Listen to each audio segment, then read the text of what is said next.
Hi everyone, here's a video on chapter 10. You're going to want to watch this before you attempt homework number 19. We're going to be looking at something a little different in this video. Up until now we've really focused on single sets of data and analyzing them. And in this video we are going to take a look at how different sets of data may or may not have a relationship between them. We call that a correlation. And if you remember back at the beginning of the semester, we took a set of data. We gathered data looking at sitting heart rates and running heart rates. And was there a relationship between those two sets of data? We created a scatter plot, and we're going to come back to that. So the first thing we're going to do is look at some data. Let's take a look here. This is some data that I found that is looking at the age of community college students in this column and the number of months it takes to graduate, how long they're in school. Okay, and that's this column here. So going back to sort of algebra, we want to think of this like our x variable and this column months like our y. Okay, and if you remember, we would create ordered pairs. So this is one person right here. This is an 18-year-old who took 52 months to graduate. These two numbers are connected. They are a single person. So rather than a single data per person, there's two sets of data per person. So we would call this ordered pair 18 and 52. All right, and maybe you remember how to plot ordered pairs. We're going to take a few minutes and do that. So down here is our age. That is our independent variable, or our x value. And over here on the y coordinate, we have months to graduate. How long does it take somebody? How many months does it take to graduate? I looked at these in months rather than years, because otherwise you get into decimal points. Some people take 3.5 years to graduate, something like that. Okay, so let's now take a look at how we want to do our scale, because we don't have any young children here. We don't actually want to start our age at 0. We'd end up needing a much bigger grid. So this is still going to be the origin spot here, our starting point, but we're going to put this little symbol in here that tells us we're having a break, and we're going to start at a higher number. So looks like our youngest age is age 18, and it looks like our oldest age is here at 52. Okay. However, as I glance a little more closely, I notice that there's only one person who's 52, and the next youngest age is down here at 35. So there's a pretty big gap, and I'm starting to think that maybe this person is a little bit of an outlier. So in order to come up with a scale, and this is just an approximation, I'm going to do 35 minus 18 and divide that by 12. We have 12. This is a 12 by 12 grid. And if you do that on your calculator, 35 minus 18 divided by 12 is going to equal 1.4. Okay. Now, I'm not going to use exactly 1.4. That's too difficult, but I am going to start right here at 18. And I'll go up by 2s instead of 1s. And, so that's going to be age 20, 22, 24, 26, 28, 30, 32, 34, 36, 38, 40, and then I'm just going to write, we got a 52-year-old out here. Okay, we are going to do the same thing now with our months to graduate. So it looks here to me like our youngest, or the shortest amount of time it took somebody to graduate was 24 months. That would be 2 years. That's pretty fast. It looks like the longest is up here at 72. Okay. So using the same model, 72 minus our 24 divided by 12 slots is actually going to work out to be an even 4. So we are going to go up by 4s on this scale. All right, starting out here at the lowest with 24, 28, and so on. And I'll fill this in. All right, now I've got that filled in, and the next step is to plot these points. Okay, so remember right here we had our first person who was 18 years old and took 52 months to graduate. So if you remember, we're going to go across the x-axis. Right here is the age 18, and up here is the 52 months to graduate. So this is a person right here. That's somebody who's 18 years old and took 52 months to graduate. So each one of these dots we're going to put on here is going to be a person. Our next ordered pair is someone who's 19 years old and took 60 months to graduate. So 19 would be about here, and 60 months to graduate is right up here. Okay. So we start to wonder, do we have a line? So let's graph another one. Here's 19 and 46. Here's another person who's 19. However, they only took 46 months to graduate. This person's right here. So we can already see that these three people are not, these 3 points do not make a line. That doesn't mean there isn't a relationship, though. It just may not be perfectly linear. So let's try another one. Let's do this person down here. This person is 32 years old and took 36 months to graduate. So here's somebody 32 out here, and they took 36 months to graduate. So here, it's a little bit older person. Let's do one more. Let's take a look at this 26-year-old who took 37 months to graduate, 26 years old, and 37 months to graduate. So here's 36, here's 37, maybe right about here. Okay, now I'm going to pause the video and plot the rest of the points. Don't need to take all that time, and you can actually try the same thing. Make sure you know how to plot points. So here's the rest of the points plotted. And now the question becomes, is there what we call correlation between our age and the number of years that it takes to graduate? So just by glancing at this, we may say that in fact it looks kind of like there might be a relationship. It's not a perfect line, but it kind of looks like as let's see if we can get this pen here. Let's turn that on. As these students get older, the number of months it seems to take them to graduate looks like it might be less. You can sort of see here that these younger students took longer to graduate. They're up here in the 60 months. And then it sort of kind of looks like as these people get older, they tend to take less time to graduate. And this may look familiar to you.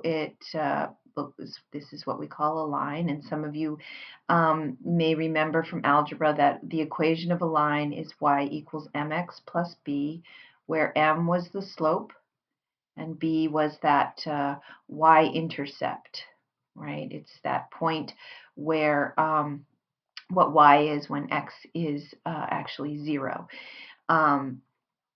We'll come back to that in a few minutes, but because we are statisticians, we are going to manipulate the data to draw some conclusions. We are not just going to say, yeah, well, it looks like there could be a relationship. We need to make that claim, so to speak, with a certain significance level of confidence. So, how do we do that?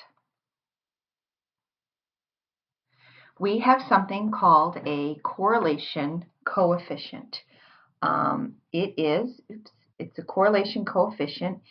It is a letter R that we compute, and as you can see from this formula, which I pulled off of the PowerPoints, it's a very complicated, very ugly formula. You have to multiply your x value times your y value, add up the sums, and so on. It's a very, very complicated, laborious formula, and we are not going to be doing it by hand. We are going to use technology in this. However, what does R mean? Well, R can lie anywhere between a positive 1 R can lie anywhere between a positive 1 and a negative 1. In other words, think of it almost like percentages, although percentages are negative, not negative, but it can never be greater than 1, You can never have an R score of 2 or 3 or 4, and you can never have it less than -1, -2, -3. It's going to always lie somewhere in between -1 and +1. So it's going to be a decimal of some sort.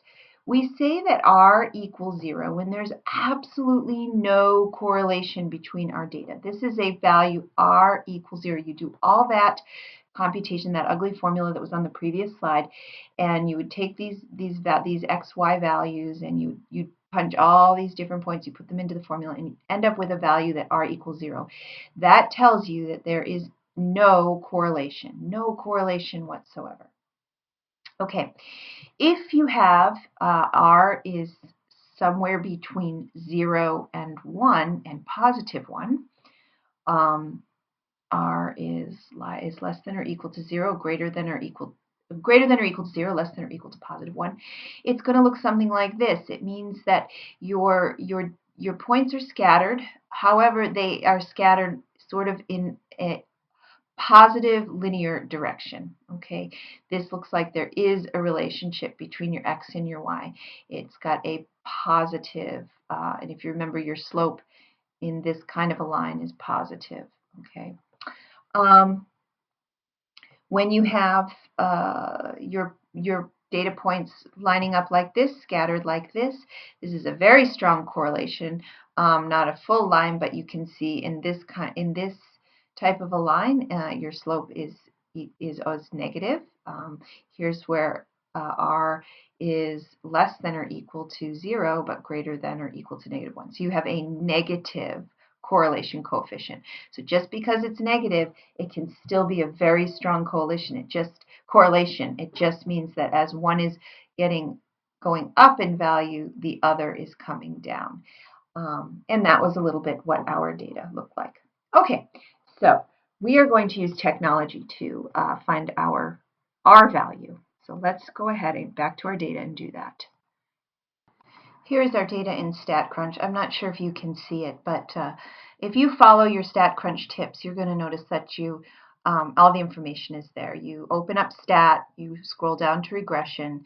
It's simple linear, and you enter your X variable. In this case, it's age, with your Y variable, which in this case is months. Don't worry about these other hypothesis tests at this point.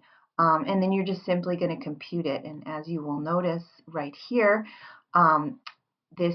it shows us right here the correlation coefficient. So our correlation coefficient for the data that we were looking at is a -6.54. And if we move over to this one, we can see there's sort of the line. We'll come to that in a minute, but in fact, we plotted those points very accurately. Okay, so let's, what do we do with this number? After plugging all these different points into technology, and we ended up with R equals -0.654. So it's negative, which tells us there is in fact a negative correlation, or it's heading in the negative direction. And it's not a 0, so there is possibly some connection there. Now, the next step is to decide the strength of that correlation, okay? And this comes into what we've been doing before with hypothesis testing and finding a critical value in a critical space and determining whether or not this R value lies within that space. So let's take a look at how we do that. All right, so our R equaled -0.654. So we'll come back to that in a minute.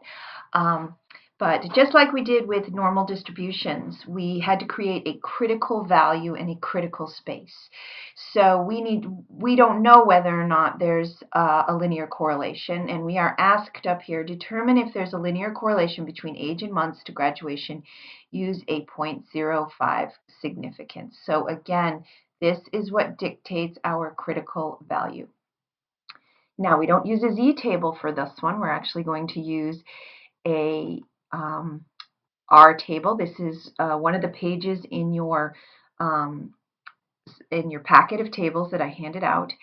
And what you will notice here is that this is the critical values of the Pearson correlation coefficient right there. And we just have two significance levels to consider, 0.05, which is always the default, and in some cases 0.01 if you want a little stronger correlation claim. So we're going to be using this first column here. And then the other thing we need to look at is N. N is the number of data points we had. And if you remember, we had 25 students that we looked at. So right here's 25. And at 0.05 significance, that is a number of 0.396. 0.396. So I'm going to turn that off and go back over here. And I'm going to change my color up. So we're going to do our critical value. Critical value equals 0.396. All right, so starting here at 0, right here at 0, remember this is halfway, this is a 0.5, so 0.396 would maybe be a little bit closer to that, so it's right here. This is our critical value of 0.396. Now these are R values. This is an R scale, and that's why it goes from +1 to -1. All right.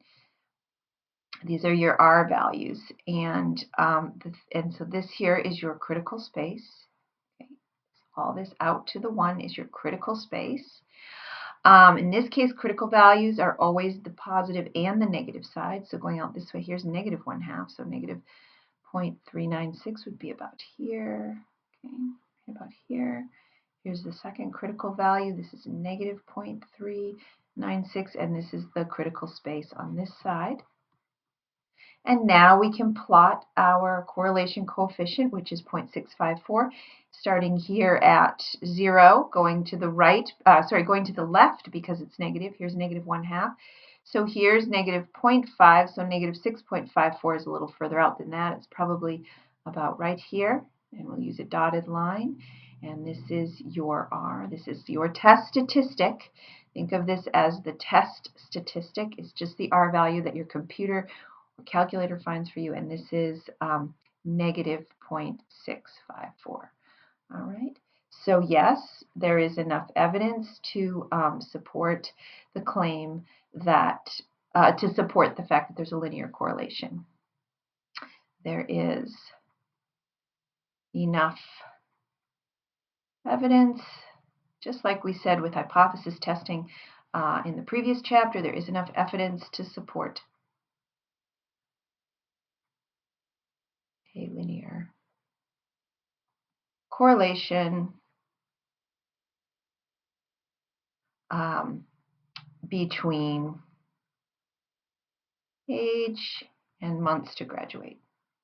All right, that's the first part. So now that we've determined that there is in fact a linear correlation, that means we must be able to find that line. Linear just means the word line, and so therefore we must be able to come up with that equation, y equals mx plus b. And if you remember, to find the equation of a line, there were two things you needed to know, the slope and the y-intercept. Okay, so let's take a look at how we do that. Okay, so let's see if we can figure out the equation of this line of regression. Now, we're used to from algebra equations of lines, but now when we're talking about statistics, we're really talking about a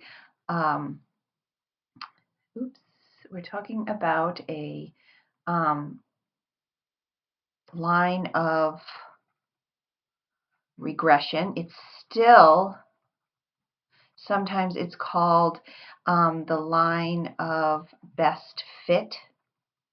Okay. And it's still the same, it comes from this same formula.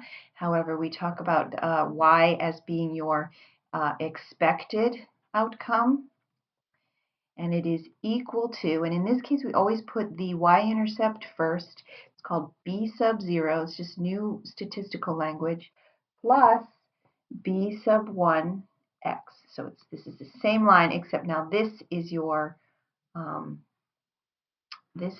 slope. The value in front of your x is always your slope, and this is your y-intercept, okay? Now, it's a very complicated formula, just like with the correlation coefficient, so we're going to allow technology to do it, and that's what I had right here. If you go back to that StatCrunch where we plugged in the information and we found our regression or our correlation coefficient to be negative 6.54. You will notice also that right here, up here, they have two parts. They have the intercept right here and the slope right here, and you can look right out here to these values. Here's your y-intercept right here, and here is your slope. Okay. And in fact, the equation of the line is actually written right up here. In this case, your months, or y hat, which is your months, that's your number of months it takes to graduate, is equal to, the equation of the line is 74.38 minus, which makes sense, we have a negative slope, 1.08, I'll carry it out that far, x, and x represents our age. Okay, so this is the equation of the line, and if we take that back to our very original set of data and our scatter plot that we created, here's our original data, and we felt like there was kind of a correlation right, it's right in this area. And we're gonna go ahead and let technology do this. But you can see here that this is the line, the equation of the line, and let me come down here to this one. Something like this starts in here between. I can't move that. Okay, so anyway, this is the equation of the line. Let me go back up here. This is the equation of the line. Y hat is equal to 74.38 minus 1.08x, and basically that means this is a slope of -1 for every year that you get older. You're decreasing your months by about 1 or so. And this is what the line looks like, and that's how we do regression coefficients, or how we do lines of regression and using the linear correlation coefficient. So now you can go ahead and attempt some of the problems in homework number 19. Okay. Good luck.